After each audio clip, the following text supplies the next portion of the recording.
Well, hello YouTube, it's me Fortmaster, and welcome back to another game theory reaction, and I analyzed Hello Neighbor frame by frame. Okay, well, what does he mean by that? Because the only thing that I can think of from that is that this this theory is gonna be about the Hello Neighbor like cartoon pilot that they made a while ago. I have no idea if that went anywhere. And oh god, I remember there was the tweet long ago about like the developers like asking MatPat's like, oh, the pilot could be like, I wonder what could be going on, ooh, you know, that sort of thing. And I don't think they ever said anything publicly about not doing it, but I guess now that MatPat's on the countdown on his way out, he's finally gonna do something about it. I don't know. Again, I don't have that much of a history with Hello Neighbor. I remember, I think I did play one of the early demos, I forget which. But I remember it like falling off pretty hard, like as the versions went on. And I'm glad I never actually paid the full price for the actual game. So, yeah. I guess we're going to have to see what MatPat's going to be talking about today then. So of course, as always, original video is linked in the description if you haven't seen it for some reason. Corner video will lead to my film theory reaction. And with all that out of the way, let's get this thing actually started then, shall we? For this video, I'm working with a charity who are dedicated to finding out if MatPat ever responded to the Hello Neighbor Twitter account. For just £3,000 per month, you can help support the Patention Foundation to give Hello Neighbor and every other indie game Twitter account the resources that they need to help get the attention of MatPat. Okay, what is it that this is like the second video this week I've done, or at least I've recorded to, that's had a Cat Icarus in it? Like the first one was to Up His Nut Jumps news video where he's talking about Lethal Company, and now Cat Icarus is in a game theory video? What? Begging has to stop. Okay, I'm ready. I'm finally ready. I'll analyze Hello Neighbor frame by frame. Oh god, I was right. Oh yes, the intro.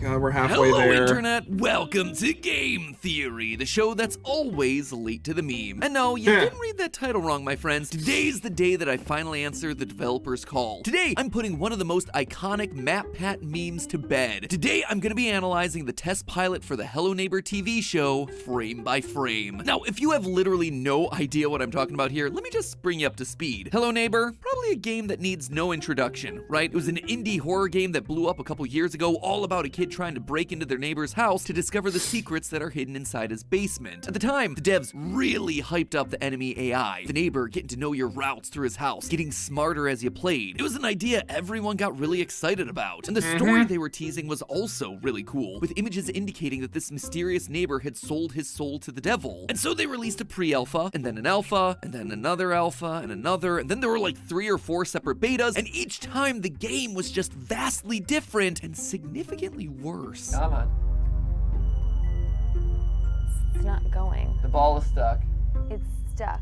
Why does our copy of the game literally not do anything that it should be doing? Until the full game finally released, and it just wasn't good. It was glitchy, the puzzles didn't make sense, and the story was incoherent. It was this really big letdown for me, for a game that, honestly, I thought had a lot of promise. Now, I'd done a handful of theories on those alpha builds, and those really helped the game blow up in its early days. But after being so disappointed over and over again with the various releases, I just kind of stopped covering the whole thing. Fast forward 2 years, and suddenly there's a new TV pilot for an animated show based on the series, and I'm getting tagged by the Hello Neighbor staff on Twitter to not just watch the thing, but to analyze it frame by frame. And normally that sort of thing be fine, no big deal. I get asked all the time on Twitter to analyze things. But what made this one different is that they did it over and over and over again. Not just once or twice, but 3 times back to back to back, basically saying the same thing over and over again. They were practically begging me to do a theory on this thing. The internet would eventually notice this long string of tweets, they were screen grabbed, and then they became immortalized just as a meme. As for me, Yeah. I never wound up doing it. I never did watch that TV pilot, nor did I analyze it frame by frame like they were asking me to, until today. That's right, I'm finally going back to analyze this thing frame by frame 4 years later, which, you know, is fitting. I was always late to the meme anyway. But what's our theory looking to do today? What am I trying to prove? The deep lore of Hello Neighbor? Yeah, I suppose there's gonna be a little bit of that in here, but the real question that I want to answer today is whether or not I enjoyed it. Was Tiny Build right? Would I have actually enjoyed analyzing their TV pilot frame by frame? In total, there are 8,748 frames of this thing, so we better get to cracking.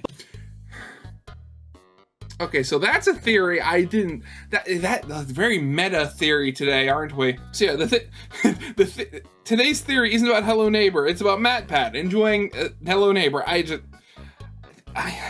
love that.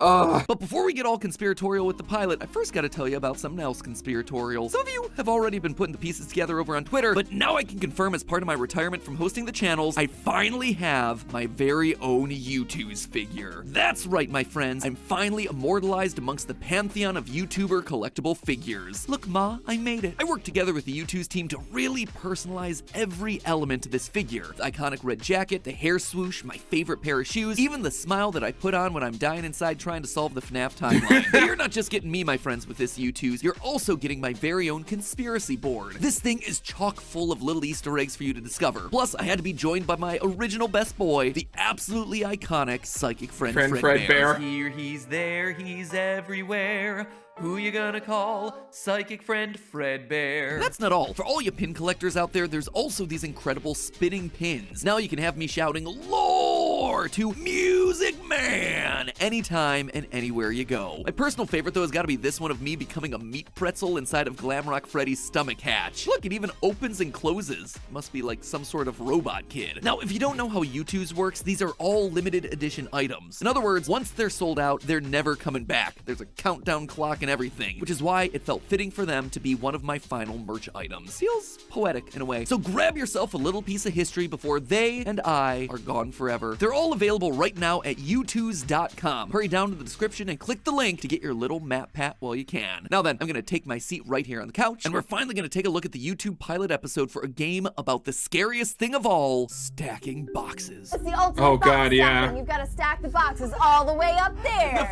God, I remember the boxes. No. It's a box stacking puzzle. You're like, no! The pilot's only 5 minutes long, but it gives us a pretty solid foundation of what the plot of this show would be. It follows a group of kids who are all suspicious of the neighbor, so they decide to investigate his home to see what they can find. Of course, it doesn't quite go according to plan. The neighbor tries to catch him, but using his own house against him, they're able to escape. The kids watch as he puts a body into his trunk and drives off. Curious, the kids follow him and discover that it wasn't a body after all, but rather a doll that he then promptly buries. The neighbor yells at the sky for a bit, realizes that the kids are watching him, and then chases him away. They once again escape, racing home before the neighbor does. They watch him from the window until, of course, the neighbor turns and stares back. Cut to black. It's short, it's sweet, it captures a lot of the feeling of the original game. It's got secret passages, a mysterious but angry neighbor, and of course, a mystery about what the heck is going on with this guy. So if we want to figure that out, we gotta do what the meme suggests and go through it frame by frame. Here we go. Okay, so right here at the start, frame 5. Telling you, we are doing this. It's gonna be a long video. Oh, Here we see the God. return of Hello Neighbor's favorite creature, the crow. I never really spoke about crows in my initial theories, but they are everywhere in this franchise, from the concept art to pretty much every installment of the game, and now they're here too. Usually these guys are just set dressing, but I would suspect that the connection here is actually deeper than that. Edgar Allan Poe famously used a raven in his poem, The Raven, to be a stand-in for bad omens, a reminder of all the bad things that happened in the main character's life. In this case, the death of Lenore, a stand-in for Poe's dead wife, Virginia. And all of this is very fitting when you consider that Mr. Peterson also loses his wife in a car accident during the events of Hello Neighbor Hide and Seek, which takes place before Act 1 of the first game. Which, okay, so thinking about it, like, why specifically do certain animals like that, like the raven or like black cats or stuff like that, where did they get their whole sort of like bad luck, bad omen sort of deal about them? Because I've seen like a lot of videos on YouTube of ravens. Well, ravens themselves are very intelligent birds, them and crows. And oh god, what was it? If I can remember, if I can find it, I'll put it in the video. But there was this one video of just like this guy talking with a raven, and the raven's just going, It's the most funny sound ever, and it's just, and he was even like scratching it. It was wagging its tail like a dog. It was absolutely adorable. How did these things become like omens of like bad omens and stuff like that? I'm genuinely curious. Also, I know ravens and crows are technically different, but in a lot of old mythology where these sorts of ideas originate, the two were often used interchangeably. Greek myth, for example, claims that it's crows that are bad omens, giving the god Apollo bad news. While in Norse and Celtic mythology, it's a raven that's a sign of war and death. So I mean, admittedly, they do look rather similar if you're not really that, that familiar with either of them. I mean, they're both rather large black birds. Unless you're an ornithologist, I don't think you're going to be easily able to tell the difference at a glance. Starting off the opening shot with crows and ominous dark clouds, not the best sign for whatever's gonna happen. And if the crows weren't enough, the lightning that strikes the banner at frame 39 is just icing on the cake. Very spooky indeed. My name is Nicky Very Roth. spoopy, My neighbor, yeah. Mr. Peterson is acting very suspicious after his children, Aaron and Maya, gone missing. All right, there's lots to unpack with this one. First, the neighbor has a name? I've been referring to him as the neighbor for all these years, but apparently he's had a name the entire time. According to the Hello Neighbor books, his full name is Theodore Masters Peterson. And you heard me right, the books. Like every other— Oh God, I forgot about the books. I mean, as you said, it seems like every semi-popular like indie mascot horror game has books at one point. Of course, yeah, Bendy had them. Of course, FNAF has a lot of them. indie franchise these days, Hello Neighbor broke off into its own series of not just one, not just two, but 7 books. Fortunately for me, your new game theory host Tom was insane enough to go and read the entire book series himself. Thanks for saving me on that one there, Tom. If you think I'm insane, just wait till you hear what's in these books. But it is pretty weird that such an important piece of information like your main character's name just isn't in the games. Agreed. Okay, now here we are. We're 360 frames in, and we're already being shown when in the Hello Neighbor timeline the show takes place. You might not recognize him, but this guy here, Nicky Roth, he's our protagonist from the first game. He's just as a young kid. A large jaw, but he still does have that iconic chin swirl. In Act 1 of Hello Neighbor, Nicky's kidnapped and locked in the basement, only escaping years later and not returning to town until he's an adult. If he's out here spying on Mr. Peterson as a kid, that means that this show has to happen before the events of Act 1 in the first game, which, you know, is great, because again, outside of the books, we get very little information about this part of the game, or really any part of the game for that matter. So who knows, maybe this will be able to answer some of our burning questions about this franchise. One last thing, by the way, again, this episode was only 5 minutes long. I highly doubt that. Thing and more just because I'm analyzing this frame by frame and reacting to it the way that I normally would. Gotta point out that my script here is really not happy with the grammar of that opening line. My neighbor, Mr. Peterson, is acting very suspicious after his children, Aaron and Maya, gone missing. It should be went missing, not gone missing. Feels like maybe the opening was originally longer and then they had to cut it down, which led to weird grammar and hacky sentences. Anyway, it's a minor thing. Wonderful. It did feel weird to me as just an opening line for this franchise, but hey, let's get back to the lore. 4:30 p.m. Hall of Records. Interesting, so the series seems to not take place in the same world as the games. The original alphas of Hello Neighbor used Russian for any text assets, and later releases used a made-up language that jumbled up and swapped around letters, but it's just in English. That or they just changed their minds. The books are designed to be direct tie-ins to the games, and they do take place in Missouri, with all images inside the books using regular English for all the signs and newspapers. But then Hello Neighbor 2 came out after the books, and yet uses the same mixed-up language as before. Anyway, it is very inconsistent how they use text in this franchise, so just make up your mind, guys. You see, this is why we can't have nice things. 3:47 a.m.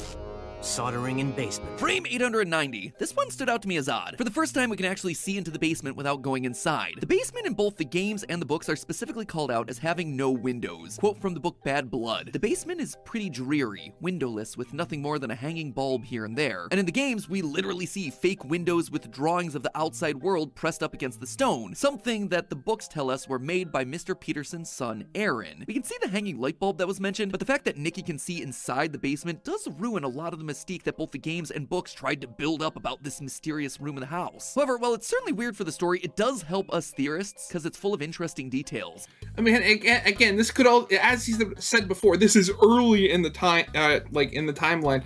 So, I mean, renovations were like the the windows are removed or boarded over and they can't be seen from the inside. You know, all that sort of stuff can happen. Namely that it's full of amusement park attractions. We've got a bumper car, a carousel horse, a ticket booth, and a bunch of schematics on the wall for things like a Ferris wheel. This ties in with what we saw during the very first teasers for this game, where we see Mr. Peterson wearing a clown outfit. Back in the day, Oh god, I remember that. The series, I was always confused about that detail because it didn't tie into anything else that we were being shown, other than maybe a possible connection to Pennywise, the evil clown from It. But now it starts to make sense when you look behind him and see that on a mannequin is a red nose and red wig, the outfit for a clown. He is actually a part of this circus-themed amusement park. My gut would be the Golden Apple amusement park that we saw just a few frames earlier, and lo and behold, my gut was right, because the books tell us exactly this. Tom, take it away. So yeah, Mr. Peterson is the head engineer in charge of designing all the rides for the park. This scene with the carousel, ticket booth, and Ferris wheel does actually happen in the books, but it's... I guess that would make sense why he turns his house into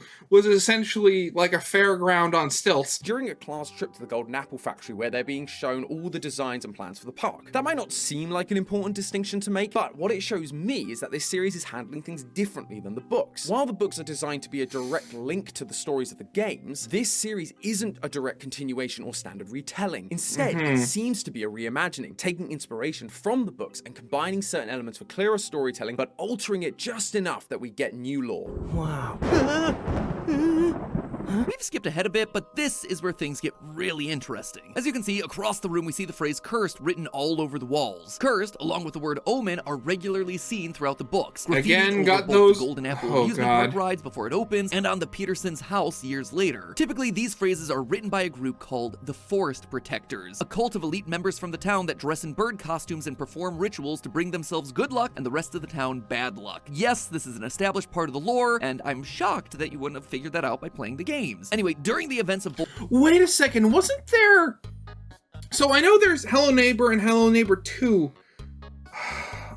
Wasn't there... Didn't they make like a spin-off or something demo for Hello Neighbor 2 that were like you were following one of these people in like a bird mask or something? Both Grave Mistakes and Puzzle Master, Mr. Peterson's son Aaron and his daughter Maya start to investigate the Forest Protectors, and so the Forest Protectors begin to sabotage Mr. Peterson's amusement park rides, graffitiing them with these words to try and warn him to stay away. Of course, they don't listen, which leads to one of Mr. Peterson's rides malfunctioning and killing a young girl. This would seem to imply that the Forest Protectors are at play here, but not so sure. Remember, this series seems to be paralleling the books, but it's not one for one. This looks to be Aaron's bedroom. Notice the small baseball cap over on the side. So it feels very strange for the Forest Protectors to be inside of the Peterson household, especially given how protective we know the neighbor is. Heaven?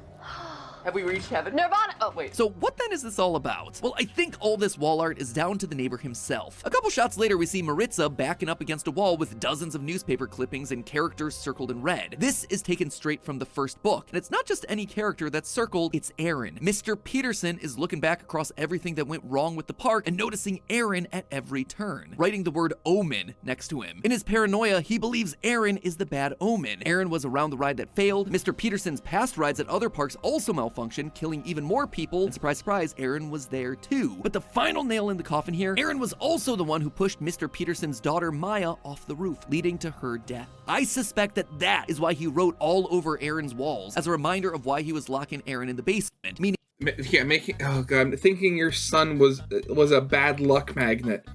Oh god, that is horrible. Aaron is likely still in the basement of this story as well. But speaking of that conspiracy board, while I said it's lifted straight from the first book, there are noticeable differences. Some of them are small, like the calendars lining up with March of 1993 and September of 1994, which is 18 months apart. That right there is the same amount of time Mr. Peterson was given to complete his park attractions in the books. But there are other details here that have themselves a much deeper meaning. We see articles about crows, the university president committing tax fraud, and a celebrity called Casey Clark who fell from grace. I looked into that character specifically, but she isn't anywhere else in this franchise at all. No books, no games, not even in the animated series, at least from what I could tell, which means that it's not the character that's important, but rather... Wait, animated series? Are you saying that this thing actually did make a full series? 3 seasons? Okay, so 6 episodes each. Okay, well, okay, so there are 2 more seasons to be announced. Okay, wow. I didn't think that this was actually going to be made into an actual series. I thought the pilot had pretty much failed. What they did. This board isn't just noting down a bunch of paranoid ramblings of Mr. Peterson like we see in the first book. Instead, it seems to be more in line with his investigations during the second book trilogy, which, confusingly enough, takes place before the first book trilogy. Of course it It's kind of like Star does. Wars if it didn't have cool laser swords and magical powers, and instead had a lot of bear traps and boxes. So many damn cardboard boxes. It seems to me that Mr. Peterson is trying to uncover the mystery surrounding the forest protectors, and how they create bad luck for the town while keeping all the good luck for themselves. He's looking into the bad luck that follows people in the town, like the celebrity and the university president, as well as researching into crows, which we've established are a symbol of bad luck, which makes Mr. Peterson a lot less evil and a lot more like a misunderstood, sympathetic villain. He literally tells the kids later in the pilot, "You kids, you have no idea what you've done." This must be what he's referring to. They're messing with his investigation. I suspect that Mr. Peterson feels like he's been cursed by these forest protectors, and he's trying to expose them. But he's worried that all these detective kids getting in his way, they're gonna not only ruin his life, but also ruin the town as a result. Frame 4703. God, I forgot we were still doing that. Really something. His body's always turned to the left, and we can't see his legs. Makes it look like they've used a forward walking animation, but just keyframed it sideways. And that's Why couldn't you just flip the animation around? Oh god. weird because they've shown front-facing versions of him before. So it's not like a Sonic the Hedgehog or Mickey Mouse situation where they always have to face one side or the other because of that iconic shape. Hopefully they were able to iron that out in the full series. Other than that, yeah, nothing really Yeah, MatPat's not going to be doing the full series, is he, right? That you notice when you're asked to do things frame by frame. No, not this time. Not this time. You're not gonna do this to me again. Not again. And just like that, we're into our final scene. And I gotta say, the neighbor is far less scary as soon as you make him speak. Part of what was terrifying about him in the games, and was that even he the was first trilogy of completely books, for mute. that matter, is that he almost never speaks. In the second and third book especially, he just towers over Nikki without saying a word, just staring. That makes him creepy and mysterious. But as soon as he starts talking in full sentences like this, kind of ruins the mystique, makes him a lot less threatening. I get that he's human, and they're trying to make him more sympathetic, but I don't know, it just kind of takes the wind out of the sails there. Anyway, we're back at the Golden Apple amusement park, which really is the linchpin of the series. So much happens here in the book series. Golden and Apple, clearly that seeing is a some of that take place name. here. The crows begin to circle, and in the second trilogy of books, crows only begin to circle during storms. Now, the crows themselves aren't strictly involved in anything nefarious. In the books, and in reality, birds actually use the Earth's natural magnetic field to help navigate their way, namely during seasonal migrations. Messing with that field, though, can cause an effect known as electrosmog, which causes birds to break away from their traditional flight paths. Now, really big storms do have the ability to affect electromagnetic fields in the world, but never really enough to affect bird migrations. Here in Ravensbrück, though, they're known for having incredibly powerful storm systems compared to the rest of the country, which in turn causes the crows' flight patterns to shift drastically, leading them to then circle. However, this also acts as a sign of a storm coming, and when a storm comes, that means the forest protectors have begun their ritual to curse the town and thereby bring themselves good luck. That's why we see Mr. Peterson here yelling at the sky, "You're not gonna do this to me again!" It's not the crows that he's speaking to, but rather the forest protectors who are bringing a curse upon him and the rest of the townspeople, which he blames for the death of his wife, his daughter Maya, and the failure of his ride designs. Later in the scene, we see him reveal an object with a gemstone in the middle, which is another direct reference to the forest protectors and their ritual. It does look slightly different in the books, but clearly it's meant to be the same thing. Quote, "It's not quite round, but not a cube either. It has lots of sides, each one catching the early dawn light creeping past the clouds. From here, it looks to be about the size of my palm, a tarnished brassy thing." And just look at the pictures. Clearly there are some obvious comparisons here. Now, this device in the book is super important because it's part weather detector. This allows the forest protectors to know when a storm's coming so they can perform their good luck ritual. But it also seems to be the thing that actually brings good luck to anyone who's holding it. Wonder if that's maybe why it changed its shape. There are these real-world gemstones called star sapphires. They look like normal sapphires, but with a star-shaped pattern in the middle. Back in the day, they were thought to ward off witchcraft, hexes, and curses. Now, in the book, Mr. Peterson managed to make one of these, and suddenly the investigation into his past ride malfunctions and all the deaths that they caused, they all get dropped in an instant. So again, this seems to be what he's referring to here when he talks about the forest protectors not doing this to me again, because he now has the device that'll be able to change his fate. But one thing you'll notice throughout my analysis here is the repeated phrase, in the books, in the books. All of this stuff is explained in the books. So again, because this is a 5-minute pilot that he's watching, frame by frame, as we've been reminded so many times.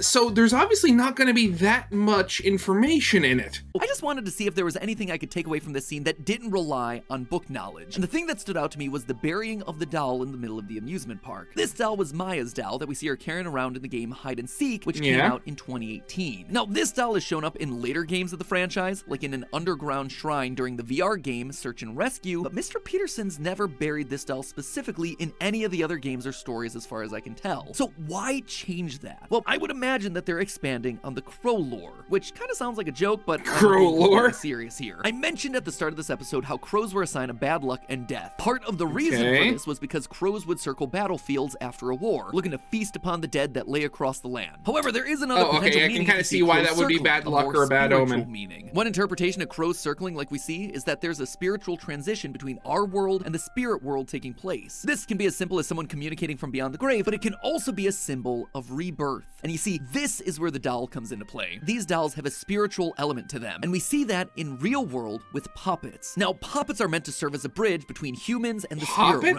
allowing the user to remove the effects of curses, hexes, omens, and even bad luck. And hey, would you look at that? There's bad that luck. luck Jeez, okay. The VR game Search and Rescue actually uses dolls in a similar way. In the final level of the game, Aaron is able to use a doll of another character to switch between his own body and theirs. The dolls have a spiritual connection to them, and when you combine that with the crows circling, it makes me think that Mr. Peterson burying Maya's doll and using the good luck device from the book is all part of some kind of ritual of his own, either trying to bring him and his family good luck like we see in the books, or maybe it's something darker than that. Maybe he's trying to reach out to the spirit realm and bring his daughter back to life. We saw in the original alpha that he is more than happy to make a deal with the devil. Who's to say that he wouldn't try something so extreme that stands against both God and nature? And that, my friends, basically brings us to the end of this pilot episode. So it's time for me to finally answer the question that I've been wondering for the last 4 years. Did MatPat truly enjoy analyzing this frame by frame? And I gotta say, yeah, it was okay, but honestly, I would have enjoyed it way more if the lore of the books was actually in the pilot itself. I mean, really think about how this episode's gone. If we go back through this video and remove any and all references to the books and the book lore, even the ones that came out before this pilot, what would I have actually been able to predict? I guess I would have found some cool details about crows, Maya's doll. Maybe I'd been able to figure out some connection to bad luck,